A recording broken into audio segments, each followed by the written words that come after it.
Welcome. My name is Cindy Wright, and I'm a program manager at the Child Neurology Foundation. Today's talk is part of a series on going back to school in our new normal. And today, I'm here with four amazing parents who are talking about their back to school plans. We recognize things are changing daily. We recognize that across the country and across the world, the going back to school options and situations vary. So we are recording this today, August 19th, and we're just going to share what we're going through and how we're getting to some of the decisions we are making. So with that, I'm going to turn it over to my parents. Sarah, would you like to introduce yourself?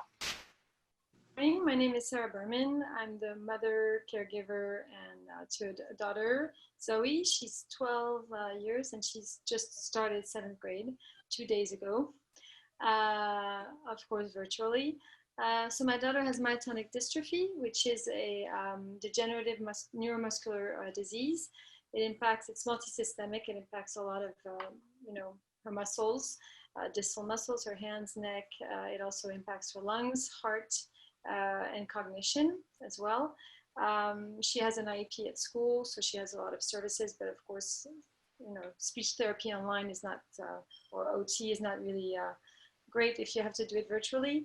And basically, I was a teacher for 20 plus years, and I had to stop working to care for my daughter because of her needs.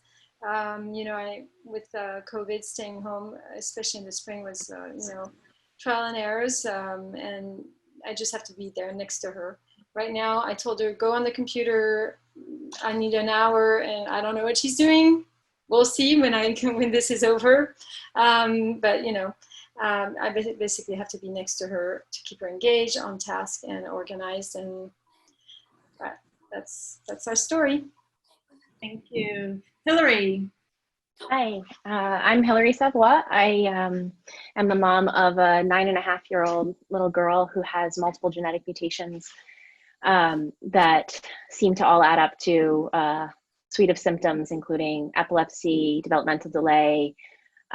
She is medically fragile, prone to infections, and she has been, like many kids, home from school, receiving services remotely since March, to varying degrees of success. Some of them have actually, our speech therapy has been really great online with her using her eye gaze device, whereas other therapies haven't gone as quite as well. Like OT and PT has been highly variable, and we've seen a lot of regression in her physically, and a lot of mood changes. I think that she's been really having a hard time not being at school with her friends. She's highly social. And we've had to hire a 5th grade teacher to work with her over the summer to help her with her learning, because she's quite resistant to learning with me. I think at this point is tired of seeing my face all day. And we are actually currently inpatient at the hospital, and similarly to, I think the other moms on this call kind of have half an ear for like being called out of here at any moment, because she does need, full hands-on care. She's fall risk. She has a one-to-one nurse at school. And then a bit about me. I am the founder and director of the Cute Syndrome Foundation. We focus on the SCN8A community, providing family support and awareness raising, as well as funding medical research. So I also have a finger on the pulse of what that community is going through in this time as well, and the varying degrees of experiences that everyone's having. Thanks, Hilary. And we really appreciate you guys taking the time to share your experience with us, because we know you're busy and balancing it all. And I've told the speakers, but so our viewers know, they might need to drop out of the window for a bit, or the screen, so they can take care of their kids. And I'm sure everyone watching understands that. So with that, I'll turn it over to Yesenia. Hello, good morning. My name is Yesenia, and I am a mother of 3. 2 of my children have a diagnosis of autism, speech and language impairment, and my daughter has also absence seizures all three of my kids were premature, and we were in the NICU 3 times. So we're trying to balance everything as safe as we can from home. Thank you. Lisa. Hi, I'm Lisa Wilson, and I'm a parent to a almost 14-year-old daughter. I'm single, so it's been a very rough road, but she was born 3.5 months premature at 26 weeks with an esophageal birth defect. She was on a feeding tube till she was 8 years old. Multiple pneumonias because of lung damage, and also intellectual disabilities, all from the damage she sustained in the NICU. So yes, all her life we've had a parade of the suite of therapists, OT, PT, speech, feeding, APE. She's in middle school now. She's actually thriving. She's like I think Hilary said, her daughter is social. My daughter is very social, but has a lot of difficulty with things like math and reading. And she also has ataxic cerebral palsy, and she did have epilepsy, but her seizures are well controlled with meds. But even though she's a very happy, wonderful kid, it's been very stressful. We're both social people, so we've been at home, and because she is at risk with all of her lung damage, we've been very, very careful. So she is dying to socialize with people. So actually, the summer school program she was in, I thought worked very well. It was a resource teacher who taught just all kids with IEPs, and that was a good source of instruction for her. We've just started school, and we'll see how that goes. We'll talk about that, I guess. Yeah, actually, I'll start with you, Lisa, on that. So what are your current plans for going back to school, and how did you come to that decision? You already made it. Yeah, so living in Berkeley is entirely distance learning, the whole district. Even if Berkeley came to that decision, and I agree with that. I think it's very unsafe for kids to be back in the classroom. And even if Berkeley had wanted to, Berkeley has its own health department, and Berkeley's health department would say, no, we're not meeting the criteria needed in terms of reducing case numbers. And however, I'm in a unique position. I'm quasi-retired, and I'm a science writer, and I can do that from home. So what little work I do is at home. So we just started school on Monday, and it's chaos. So it's hard for me to say what things really look like or will look like in a month. I'm just kind of taking a roll with it approach.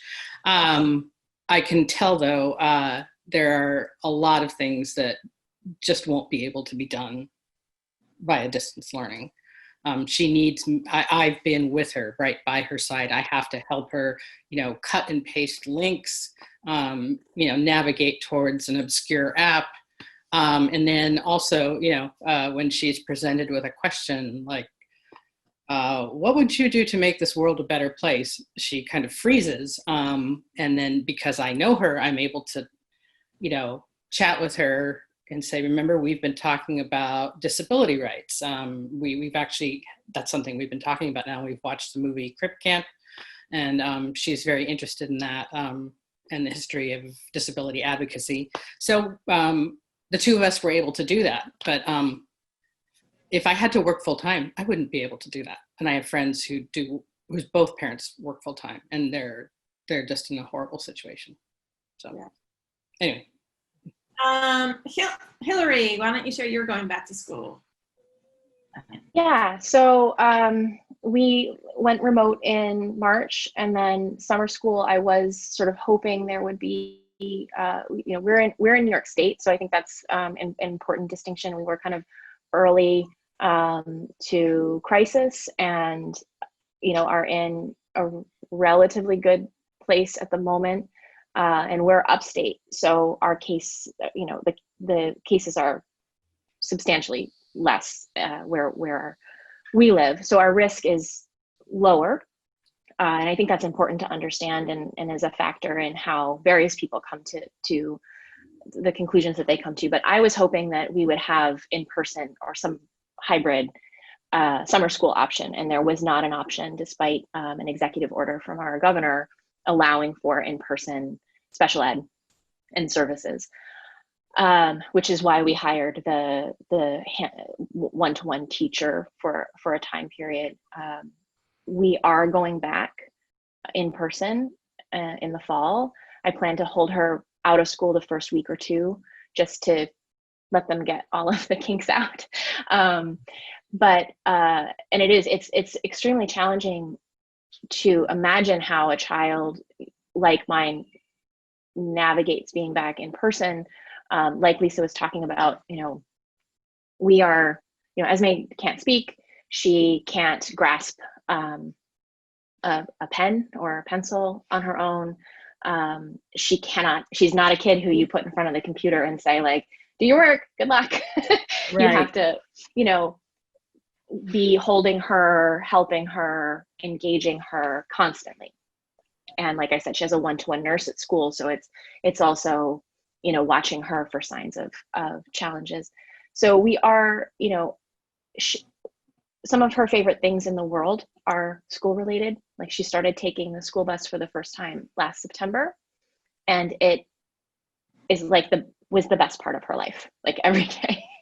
And it's been really hard to have her out because these things were really just starting for her. She started school an hour a day, 3 years ago, and we've slowly worked up to, in December, she had just met a full day plus a bus ride to and from, and that got kind of pulled out from underneath her. And so I think just the idea of her being able to take the bus again is, and it's her and 3 adults, so it's not like, it's not like there's a bunch of kids on the bus. So I think, those things are safe. She also has a one-to-one nurse who's worked with her for several years. So I know, I feel very comfortable with the notion that she'll be supported properly and cared for. She's very close with her nurse. She's been in this program for some time. So I know that they'll be looking out for her. That said, I'm also fully acknowledging that school may close down the line. It may close again before we even get there. And so, my leaning is to trust that if school is in session at this point for her, given all of my concerns about her quality of life, in some ways, to trust that that's going to be okay. And in some ways also, Esme is very prone to infection just in general. And it's kind of an odd thing, even just being here in the hospital right now with every single person coming in her room with a mask, every single person distancing from her, every single person carefully washing their hands, which theoretically should happen anyway in a hospital, but everyone's just extra careful. And in a weird way, I feel like she's safer in this setting than she's ever been in a hospital setting. And I think I feel a little bit the same about school, that she will be safer than she used to be in a self-contained classroom with kids who might cough on her or touch her, or people who might not be as vigilant about hand washing. So that's kind of how we sliced that decision, and I feel pretty confident about it. I do feel that I've had a number of people be surprised by the decision, and that's been kind of interesting to navigate as well. So how about Sarah? So our decision was made by the governor, I guess, because I'm in the Bay Area. We didn't have a choice whether to go back to school or not. Our experience in the spring was really hard. I basically worked with Zoe 5 hours a day at the dining room table that became our control center headquarters for trying to teach and learn. And basically the school didn't provide much, which is surprising. It was just Monday. I dreaded Monday mornings. We got all the assignments due Friday. And every teacher just gave assignments, and they saw 30 minutes a week, one time for their subject, and just say, keep doing it, read chapter 27, do sections 1, 2, 3, 4, 5, 6, 7, 8, and take the self-quiz. So basically, I was a full-time teacher. I got really good in science and in math, which is not my, I was like, oh, good, it's keeping me sharp, my brain sharp. Now, I have to admit, 2 days ago, school started and it's been much better. So on Monday, she sees all her teachers and they've been taking it slow, but she sees them now every day. So it's kind of like a schedule. But of course, so it wasn't a choice. I think I would have been okay with a hybrid program, kind of what Hilary said, but maybe just some classes from home and some classes on campus, but outside, only outside, because we live in the Bay Area. We have nice weather year long. Some classes like APE or some electives or small cohorts outside would have been okay. But I'm just still on the fence for, even though Hilary said, hand washing and all that, I'm just too concerned, especially for kids to wear a mask. Zoe, the minute we walk into a store, we've been to a store three times since March, and she rips it off her face. So she's not good at keeping a mask. So I don't know about going back to school where kids have a hard time with the mask, and she hates Purell and all this. So I don't know. I don't even know how they could sanitize the restroom. So I think at this point, we're home and we're going to try to see what happens. Yesenia. Well, I'm also in the Bay Area.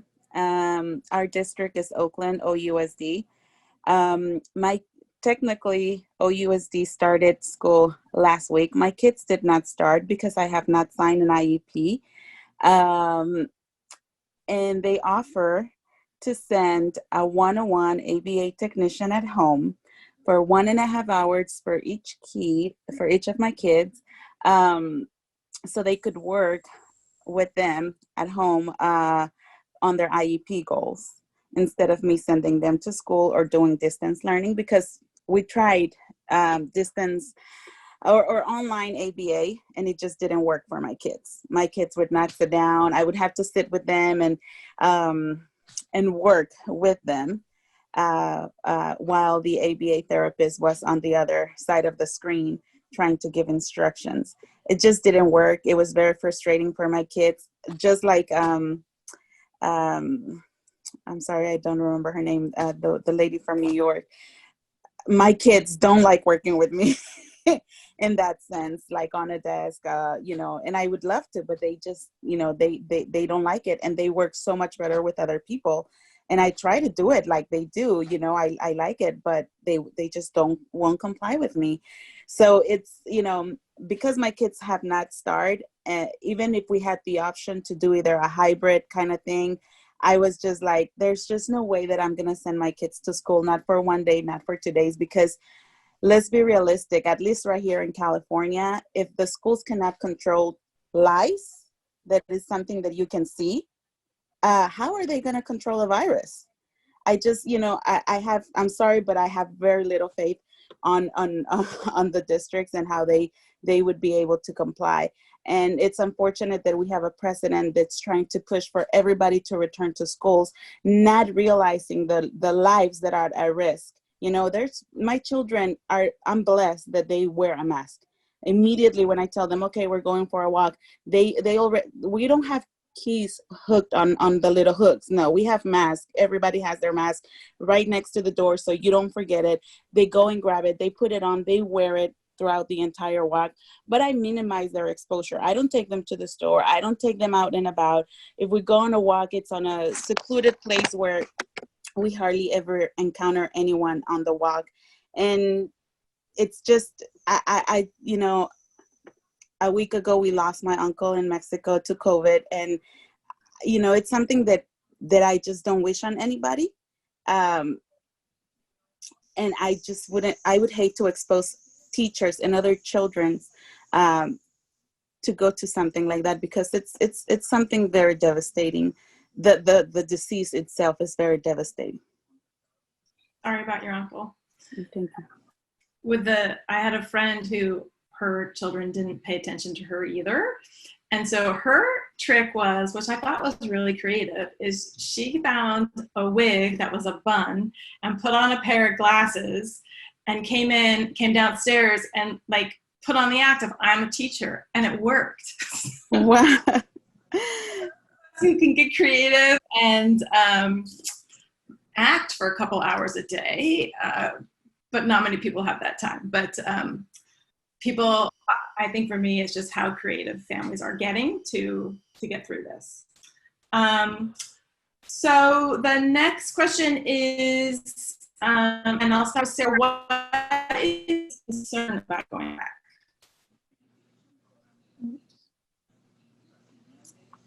Oh, Sarah, I was going to start with you. Oh, okay. So basically my biggest concern is social distancing. How do you keep kids, you know, her classes are 27 kids. So how do you, you know, I know they're thinking of taking half the class in the morning, half the class in the afternoon, but still, how do they sanitize a classroom?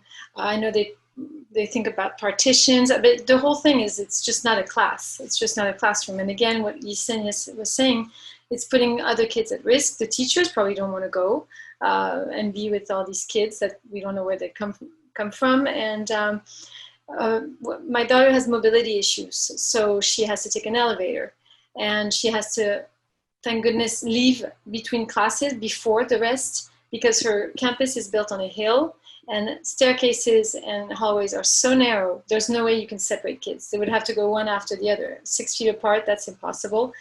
So that's my biggest concern. She also has, you know, respiratory muscle weakness. So if she were to get this, you know, cough, she doesn't have the muscles to cough. So she's at high risk. That's why I was saying it would have to be outside for just a few classes, just to get a sense of a bit of socialization, because even though my daughter is very social, she's always had a hard time making friends. She's been in the same school district since kindergarten, and she made one friend last year. She's not been really accepted, you know, because she can't take part in sports, or, you know, all this team stuff she's never been part of. So yeah, my biggest concern would be sanitation, and yeah, keeping kids apart, and, you know, but that might become the new normal. That might become, you know, the mask again. Yesenia, you're lucky. I have to, you know, fight with the mask. And my daughter's also hospitalized quite a bit. She's going to have spinal fusion surgery this year in the next couple months. But maybe she's safer at the hospital than she would be anywhere else. That's also a big concern. So yeah, I don't know how to keep, going back to school will be a bit tricky. Lisa, what's your biggest concern? Aerosols and particulates. I would not feel safe being inside, having Sam be inside a building. Like Sarah was saying, I would support the idea of very short distance in-person learning sessions outside. I'm in the Bay Area, and so we're lucky that we don't have snow. I figure, okay, if there's rain, we just don't have school. Or, we have an area on campus that has tables and it's covered by, an awning sort of thing.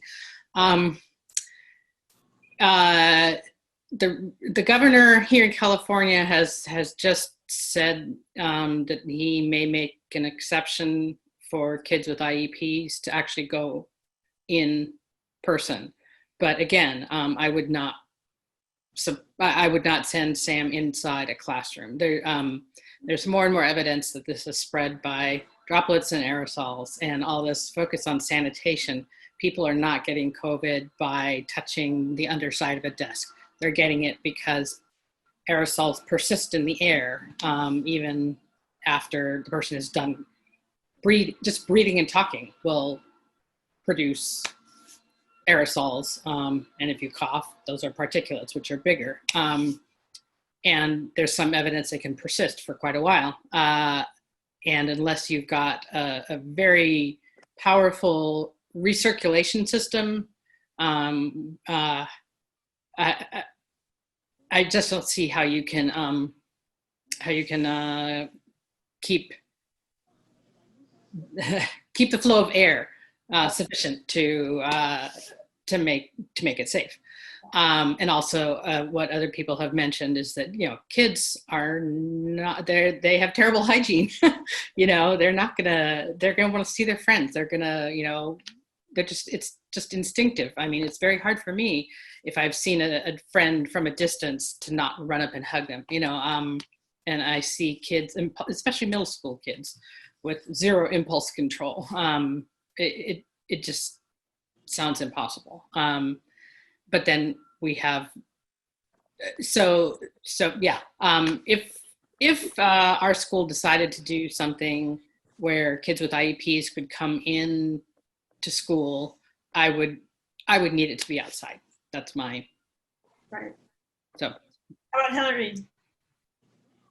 Yeah, so because I'm actually sending Ez back, I do have a lot of concern about her contracting the virus, obviously. I mean, I think it would be silly to say that I wasn't extremely concerned about it. Again, my situation is so different from everyone on this conference call, because it's, you guys are in California and you have different concerns than we have again, it's upstate New York. So our population just isn't as big or as dense. And so, but still, I'm obviously concerned about it and concerned about the practicalities of all of that. That said, I have other concerns as well, which are, how do you teach a child who needs to be touched in order to learn and to be aided? How do you teach them under these circumstances? She's gotten used to seeing people behind masks. We are distancing with all of my family, her grandparents, and so it's kind of, if we're outside and we're 6 feet apart, we'll pull masks off, but if we're any closer, we have masks on. And so she's, she thinks it's funny. She can't wear a mask herself, so she would be behind a barrier, basically, in the classroom. I don't think that's going to disturb her terribly much, but I am a little bit worried about her understanding why people might treat her differently, why she can't touch her classmates, why she can't be held. She has days where she, has hard days and she needs to be held. And, we'll have to keep her home on those kinds of days. And I think it has weighed on her, the difference in the ways that people interact with her loved ones. And so I am very concerned about what that feels like for her from a school perspective, and whether, she's nonverbal. She does use an eye gaze communication device, but isn't in a position to ask complicated questions with it. And so I'm also worried about being able to answer the questions that she might have, or anticipate the questions she might have about why things are the way that they are. And but I do know she is very, very strong proponent for getting out of the house. She, with her eye gaze device, has regularly been asking go store, which she has not been in a store since March, even though it's one of her favorite things to do. And it's actually quite funny bringing her to the hospital here yesterday. She was in the best mood I've seen her in quite a while, because she was just so excited to see new people. So excited.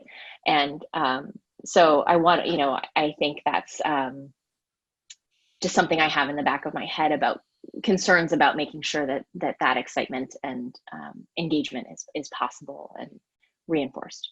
Right. Sunny, what's your biggest concern? Like I said, the risk of exposing the children. My family, my mother lives with us, and I just, just exposing them to the virus and other people. Like I said, that's my biggest concern. Um, I just, I feel for everybody. I think we're in somewhat of a similar situation when, we say, yeah, they really long to go back to some sense of normality. But, like, for example, my son keeps asking to go to the theaters. And I'm like, Papi, it's closed, and the first month and a half, because Trolls 2 was coming out, he wrote it on the calendar the day that we were going to go to the theater. It was closed, and he got so upset. And I kept telling him, I'm sorry, Papi, but it's closed. And he cried and cried. And I had to drive him to the theater and showed him that it was closed. And when we got there, he goes, okay, Mama, get the key, open. And I'm like, okay, sure, whatever, So yes, if it's hard for a typical child to understand that this is something out of the norm, how do you explain that, and how can you help your child process this, that just doesn't get it? I mean, you can show him that it's closed, but he's like, okay, get the key. No, I'm sorry. I mean, he longs to go on the bus. Before the pandemic, we actually went to the theater on the bus because that was something that he really was asking to do. And I just, I just say, I'm sorry, Puppy, but it's closed. Okay, go when open? Yes, we'll go when they open. My daughter grabs her Chuck E. Cheese cups because that's her telling me, okay, I want to go to Chuck E. Cheese. And I'm sorry, we can't go, but it's open. They're selling their pizza, but it's open. But you cannot go and play with the things, with the arcades or the games. You just can't. So how do you do that? I mean, you just don't have any sense of normal from your past life. And I think it's going to be a while, because not a lot of people are accepting this as an actual pandemic. And, if they don't comply with wearing the mask, with washing, with having the social distance, it's just not going to go anywhere. And it's just getting worse. So, I mean, and flu season is coming. My kids didn't go to school the majority of the last school year because of some issues we had with the school and the school district. So, October 31st of 2019, my kids have not been in school. So for them, it's been longer than for the kids that started being at home in March. So I noticed that since they weren't in school during flu season, they were not sick once last winter. Not once, because they were home. So yeah, no, I'm not sending my kids back to school, and I am not sending them even if they reopen in spring. I already told the district my kids are not going back to school this school year at all. And that's it. What's your big concern about not going back? I've already seen some signs of regression on both of my kids. They are very comfortable home. Because yes, they can watch the TV, they can use their iPad, they can use the computer. They do work with the ABA provider, though I did cancel the services like from March 13 until like mid-May.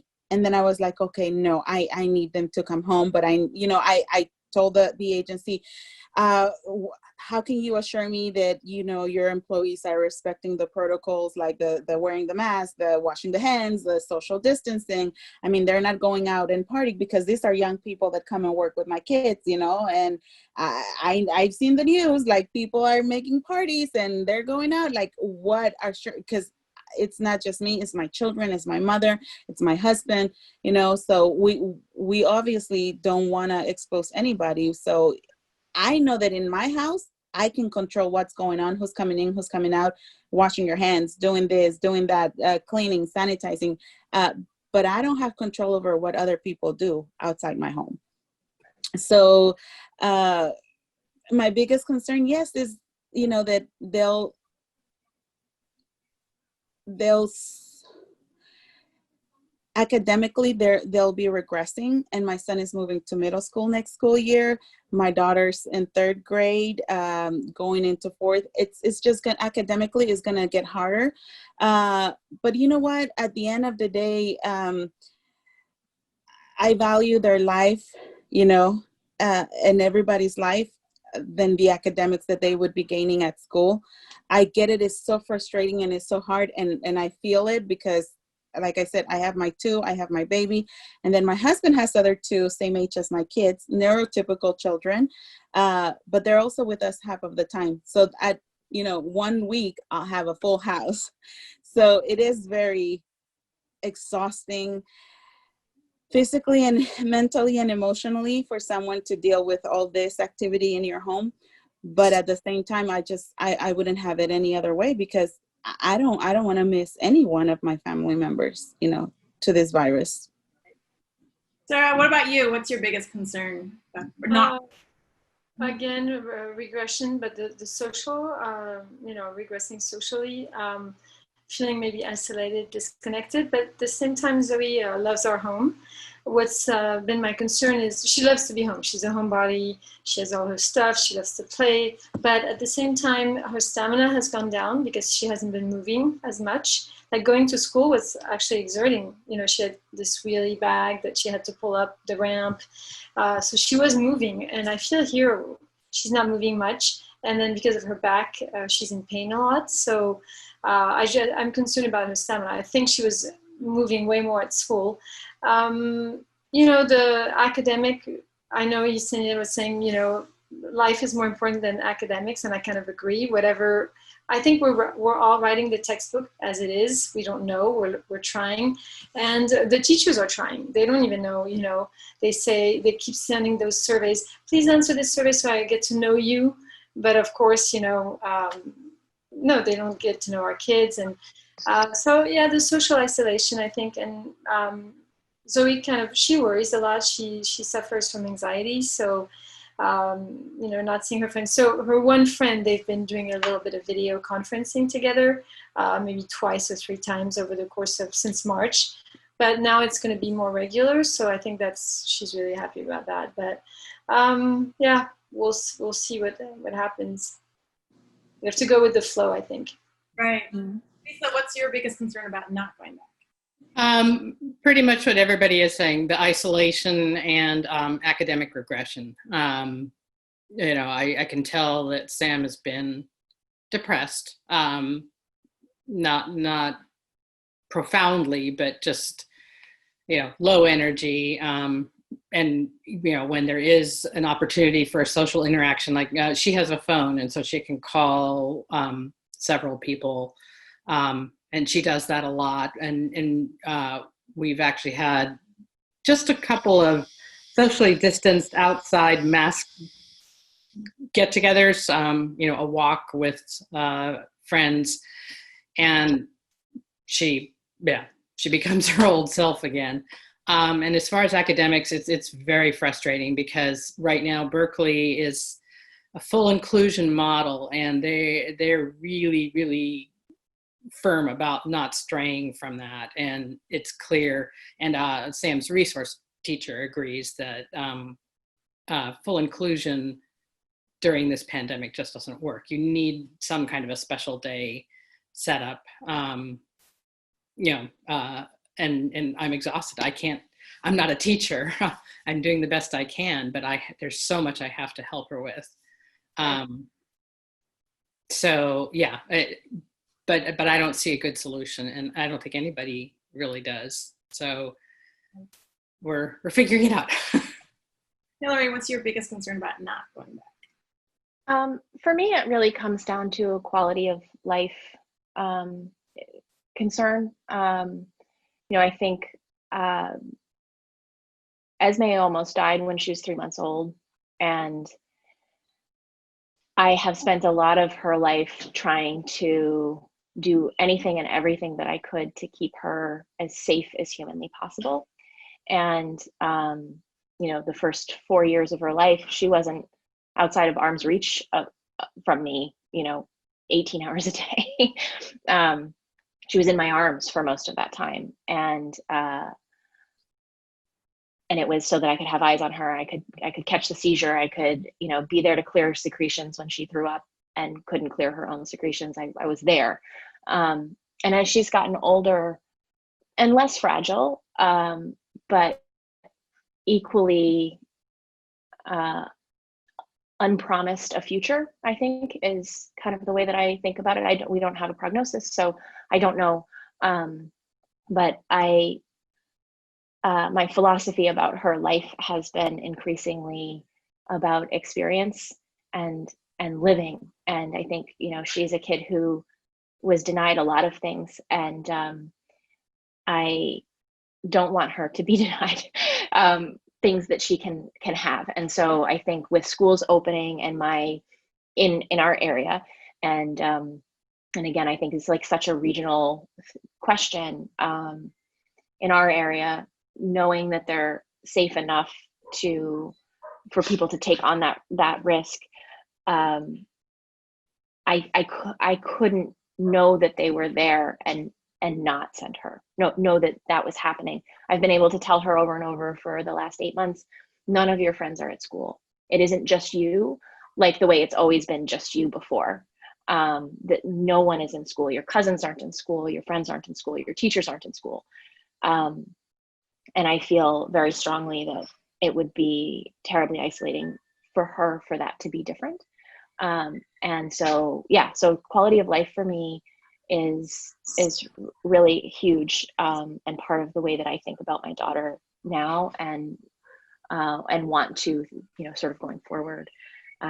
So, even to that end, we're going to go from the hospital here to spend a week on the beach. Because I haven't been able to be comfortable with all of the things that she's been missing, at a time in her life when, for the very first time, she really would have been able to be taking advantage of them fully. So I guess that's a bit my concern, and it's very specific to where I live and to my child. So that's how I think about it. So you sort of already touched on the fact that the infection rate being low as it is where you're at is comfortable. Is there anything else? Like, what else would make you feel comfortable? Yeah, I think it's for me, like I would feel less comfortable if we were going to a school where I wasn't familiar with everyone. I'm as possibly you might be able to tell, the kind of advocate parent who, knows the director of special ed and, has nagged them and done all of the things that one does to be sure that they feel comfortable with the way the decisions are being made. I'm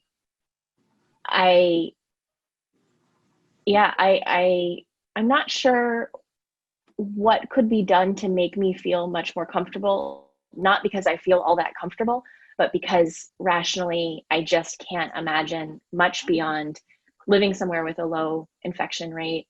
Again, being in the hospital right now, I know there's no active cases here. That makes me feel pretty good. That, we're doing our job here, and I'm in Boston right now, so it's not like it's a low infection rate area. It's just been well contained in the hospital. So those kinds of pieces of information make me feel comfortable. I think having a bit more of a sense of, I would feel much more comfortable if we had more access to testing. And I think especially rapid testing, I think in an ideal world, our kids would all be tested every morning before they went into school. And that's not, if we were on top of some of that planning, is not outside of the realm of possibility. It just is outside of the realm of possibility at the moment. So that would be one thing that I could ask for. Okay. Who else wants to add something that would make them feel more comfortable sending their kiddos back? I like the testing every day, and that certainly is possible. In fact, there was an article recently. I didn't read it thoroughly, but someone was some group at a university was proposing, making tests that were just strips of paper. You can put on your tongue, and there'll be an assay that will turn a certain color if you're positive. And if you did that every day, then you could start to trace and isolate in a way that you just can't right now. And I don't know how it is in other parts of the US. I think it's probably worse, but we are waiting 7-8 days for test results, purely because of backup. The results actually come in 7 hours. And the fast test comes in 5 minutes, but you're waiting so long that the test becomes useless. So yeah, if unfortunately, and I don't want to get too political, but I think our administration has to change before we can really get some adequate focus on solving the problem. Because I think there are multiple ways we can make our whole country much safer, but I don't see that happening right now. What's scary about this virus is that it's you can contaminate someone with no symptoms. So you have no symptoms, you don't know that you have it, you don't know that you carry it, and then you pass it on. Whereas other viruses, once you get the symptoms, is when you're contagious. So that's why even sometimes testing, I agree, I would love it if we could test every morning because I don't even know if taking the temperature means much. Is that a good way to know? Especially while here we just had a heat wave, so that wouldn't work. But testing every morning would be great, but is that feasible? I think for me, being comfortable, of course, if we can find a safe and effective vaccine, but that I know can take many months and years, even years. So I have a hard time believing they're going to find a vaccine by December, but who knows? Science is hopefully, but I don't know. Yeah. Anything else you want to add about making safe going back? Well, again, I think that, like everyone said, if there was a vaccine already in place, if there were like 0 cases reported in the area, the state, if it was controlled in some aspect, but right now it's not even under control. I mean, so no, I don't think it's safe. At least in my point of view, no. Well, I feel like we're sort of entering on a low note because we don't feel a lot of hope, but I do, I want to thank you all for sharing your experiences and your thought processes, and we will get through this. I know that it might be longer than any of us wish, and it's the hope is that our children become more resilient, and our teachers learn new and creative ways of engaging students so that when they come in class, they're going to be like super engaged. But anyways, I really want to thank you all for joining us today, and I wish the best for you and for your families. And so we do have, at the Child Neurology Foundation, we do have a lot of resources at childneurologyfoundation.org/COVID-19. We have the whole back to school series there. We have information about ways to manage regression, how to prioritize what you're doing in your homes. We have one about wearing masks. We have one about behavior management, because kids, they don't behave as well for us as parents, and they're frustrated and scared too. And I think that's that comes out as behavior often. So anyways, we do have those resources available, and I know that together we will get through this, and together we are neurology. Thank you. Thank you. Thank you. Thank you. Thank you.